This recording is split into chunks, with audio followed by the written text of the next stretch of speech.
మన ఇంట్లో పెద్దవాళ్ళు ఉన్నప్పుడు వాళ్ళు ముసలిగా అయినట్లే అని మనం తక్కువ అంచనా వేస్తాం.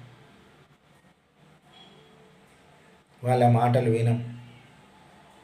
వాళ్ళు చెప్పేటటువంటి మాటలను మనం పెడచెవిన పెడతాం. కానీ పెద్దవాళ్ళు ఏం చెప్పినా ఏది చెప్పినా ఆలోచన చేసి చెప్తారు.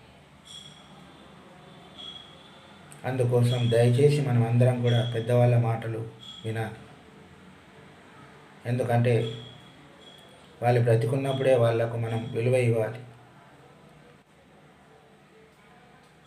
వాళ్ళు వెళ్ళిపోయిన తర్వాత మనం ఎంత బాధపడ్డా ఎంత ఏడ్చినా మళ్ళీ వాళ్ళు మనకు కనిపించరు, తిరిగి రారు. అందుకోసం మనమంతా కూడా పెద్దవాళ్ళ మాటను గౌరవిద్దాం. పెద్దవాళ్ళు చెప్పినట్లుగా నడుచుకుందాం.